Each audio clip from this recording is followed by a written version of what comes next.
based on a true story.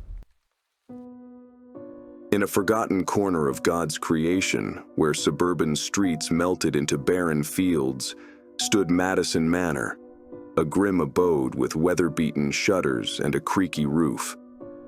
Rumors circulated among the locals that a little girl named Emily inhabited this gloomy place, her young life cut short in the cold embrace of death on the kitchen table, repurposed as an operating theater. When Emily drew her final breath, the house seemed to fall into a coma. Tenants who attempted to breathe life into it quickly fled, leaving behind only tales of nightly groans and cries piercing the silence, of cold touches of invisible fingers leaving traces on dusty mirrors. If they managed to flee before the house claimed them. At night, when moonlight prowled the creaky corridors, the walls of Madison Manor began to speak. Whispers turned into wails, and the creak of old boards became a sinister chorus. The air carried the scent of old blood, and the wind raged in the chimney, creating the illusion of a child's cry. Some claim to have seen the flicker of a small figure in the windows, darting from room to room in search of solace she never found in life. 5 friends, steeped in the spirit of rebellion and thirst for adventure, decided to spend the night at Madison Manor. They settled in the hall with flashlights and began to summon spirits. But instead of harmless play, strange things began to happen in the house.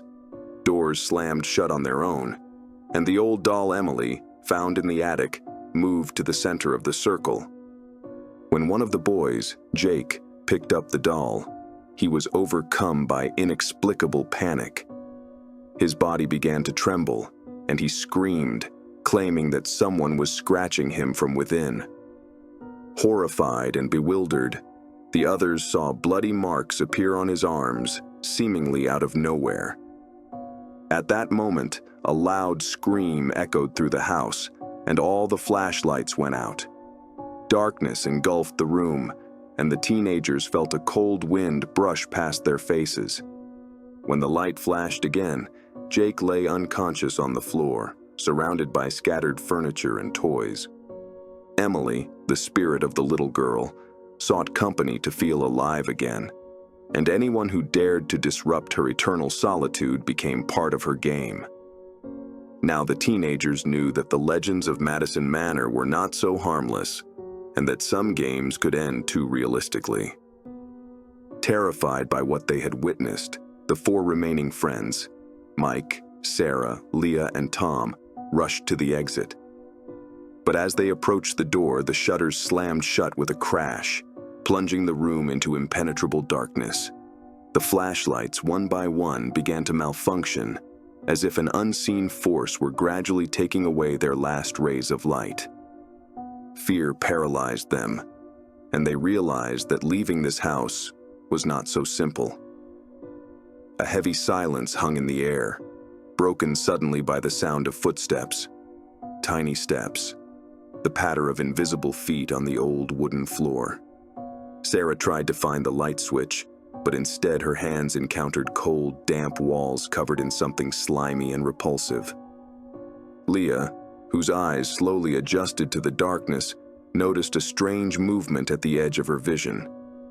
Something flashed by, quick and silent. She screamed as a sense of coldness ran across her cheek, like the touch of a dead hand. Mike, in an attempt to organize a retreat, stepped forward decisively but stumbled, tripping over a box of old toys that appeared out of nowhere at his feet. Screaming in pain and horror, he begged for help, but his voice was drowned out by the eerie chorus rising around them.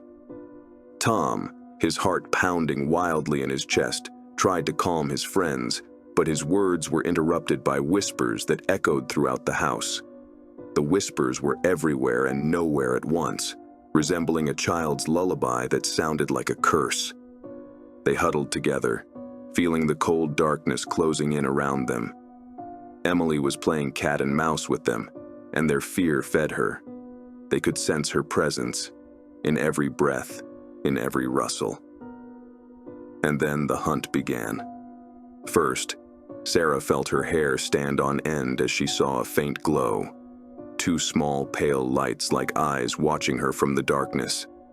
Then Mike screamed as he was suddenly dragged away, his hands futilely grasping for something solid. Leah struggled as an unseen force grabbed her, and her screams quickly faded. Tom was left alone, hearing only his own breath and feeling the house pulling him into its dark corners. He knew it was the end, and in one last desperate prayer, he begged for forgiveness for his disbelief, but Emily was already too close. His final breath was lost in the shadow of Madison Manor, and the house quieted, ready to accept the next who dared to enter.